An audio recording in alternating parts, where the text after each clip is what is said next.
I hope everybody's doing well, and we got a beautiful evening down here on the bayou, and so time to do another one. And I'll warn you now, this is going to be a little bit longer because I'm doing something different. Because it's been a week now, a week ago tomorrow, that we lost Jerry Jeff Walker, and everybody knows he was a hero of mine. And I want to spend a minute to tell my own Jerry Jeff story of the one and only time that I got to meet the man and his wife Susan, who's just a wonderful person. And then I'll play you a song that I wrote based off of that experience. So back in 2001, I think I found out about Jerry Jeff did a Belize getaway thing for a week, I think, at the beginning of the year. And so I wanted to go to that in January or February, I think it was, of 2002. And so you had to buy your pass through Jerry Jeff, through Tried and True Music. And so I done that, but we never booked the trip, and then something came up, and for whatever reason, we did not get to go. But we had already paid money for the pass and didn't get our money back on that.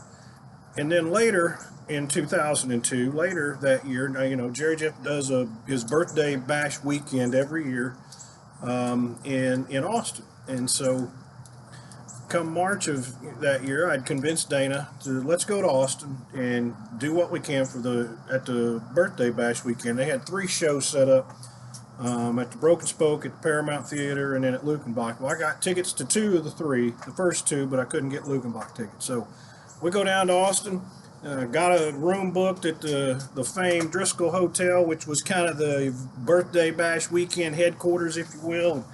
People just hanging out around the lobby and the bar. There's guitar circles going everywhere. It was just a fun time. And so first night we go to the Broken Spoke, had a great time. And if you've ever been to the Broken Spoke, that old rickety floor was just bouncing all night long.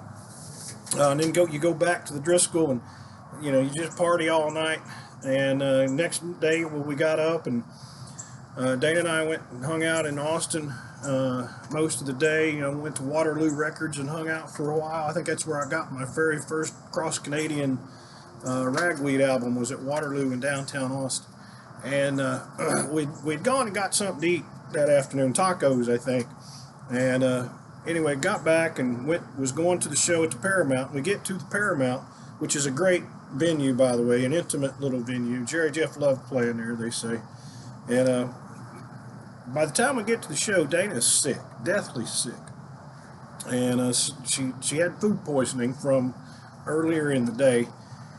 And, I'm thinking, boy, this sucks. And she spent most of the time in the bathroom. I'm sitting there enthralled in what I'm witnessing, because it's basically an acoustic show with Jerry Jeff Walker. You got Bob Livingston, you got Ray Wiley Hubbard up there telling stories. And I had gotten word the night before at the after party about a special surprise guest at the Paramount.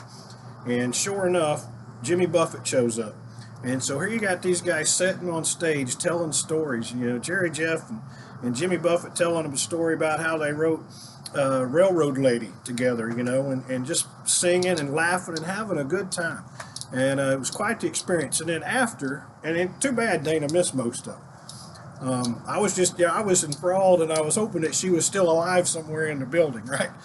And then after the Paramount, you go back to the Driskill, and they were doing this auction. So Jerry Jeff had a lot of his memorabilia. They had other things there that you could bid on at the Driskill. And so, I'm overdoing it, and here I, getting myself in trouble, drinking and bidding on stuff, right?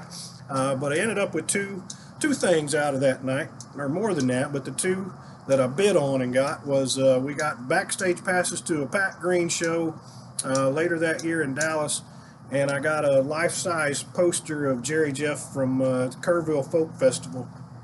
And I'm in there and in this little room, so the money goes to their scholarship foundation. And Susan Walker is mingling in the room and thanking people, for their donations and spending the money. And she comes up and introduces herself and, thanks me. And I get to talking to her, and I just mentioned, it would be nice if I could is it possible, could I get him to autograph this for me? And she says, yes, but don't worry about it. we'll get it. I'm getting ready to go upstairs and get him and bring him down, and we're going to be around the corner here in this other room. So just come back by in an hour or so, and I'll make sure that you get in. Okay. So go off, do my thing, and I'm coming back. And sure enough, you can see there's a lot of going on in this other room over here, and there's no way I'm going to get in that room. And, there's no way I'm going to convince anybody that Susan Walker, I'm there to see her. She asked me to come in. Well, she happens to walk by the door and sees me and gets me in the room. And, again, we're talking, and she's like, well, come over here with me. And so we go over this little area in the room. There's some chairs and tables sitting there. And she says, honey, I want you to meet. This is Greg Westbrook. And he turns around, and sure enough, there's Jerry Jeff Walker, my hero. And, I don't know what to say. And he kind of looks at me and says, how you doing? It's like, I'm very good. And he looks at the poster and he says, yeah, we'll get to that. You like cigars? Yeah, I like a good cigar. He hands me a cigar and he says, sit down and we'll light it. So sure enough, we're sitting there smoking cigars, hanging out with Jerry Jeff and Susan Walker, and two of just the most wonderful people. The affection they had for one another, just how they looked at each other and talked with one another was just phenomenal. And so anyway, the night goes on, and I had said something about Jimmy Buffett or something at one point, and he kind of chuckled and he says, oh, that short little shit ain't around here. He done snuck out. He doesn't like this kind of thing. And then I'm telling Susan about the whole debacle with the Belize trip from earlier in the year, and she says, oh, I'm so sorry, if we'd have known, we could have got your money back.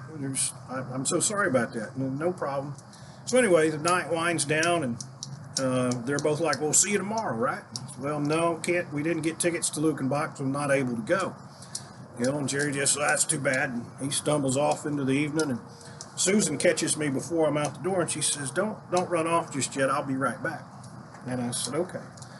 And sure enough, she comes back a few minutes later, and she says, listen, tomorrow afternoon, about 3 or 4 o'clock, we're going to be downstairs, right outside of the hotel, loading the bus up to go to Lukenbach. I need you and Dana down there. Meet me down there, and I'm going to get y'all on the bus, and I'll have you tickets for the Lukenbach show. Go buy you an ice chest, whatever you want, get your beer in an ice chest and bring it on the bus if you want, but we're going to have a great time, and you can't say no. I'm going to get you in the show.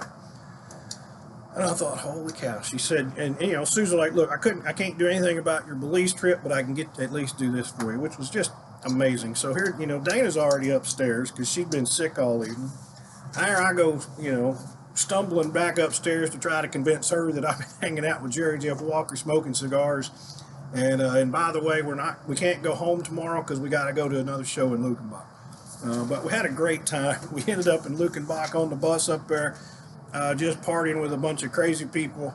Most of us were passed out on the bus ride back to Austin, but we still had, once you got back to the Driskill, man, it was still a party. But a great time for his 60th birthday bash. And coming out of that, I wrote this song.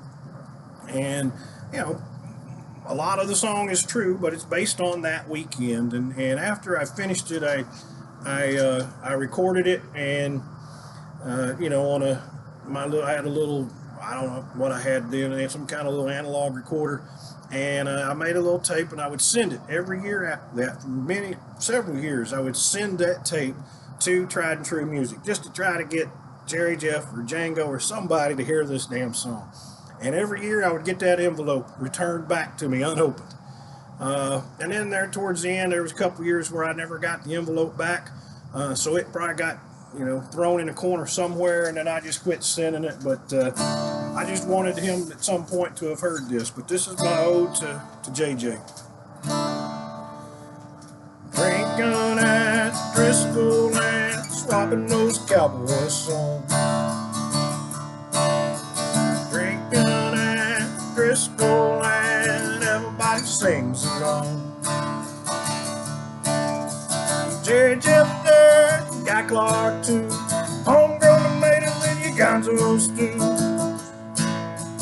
Drinking at Driskill all night long. Drinking at Driskill after the broke spoke. Django came in downstairs to the show.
Jerry Jester, Livingston too.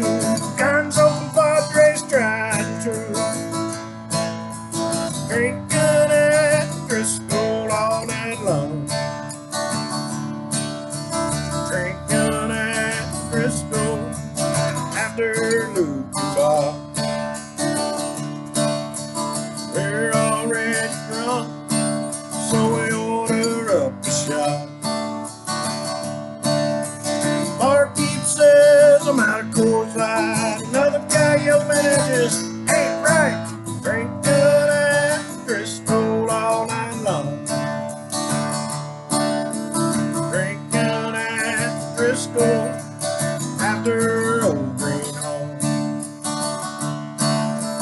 Glad to see some shows down there, 'cause we always have a ball. Sing along sangria wine, and everybody knows he was a friend of mine. Drinking at Driskill all night long. Drinking at Driskill and swapping those cowboy songs. Drinking at Driskill and everybody sings along. Jerry Jester, Susan is too. Well, all these years I've tried true. Drinking at Driskill all night long. Jerry Jester, we are too. Getting our fill of Gonzo's too.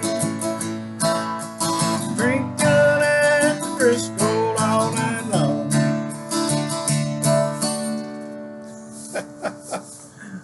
Well, there you have it. That's my JJ story, and that's my own personal little ode to Scamp Walker. So, thank you all. Stay safe.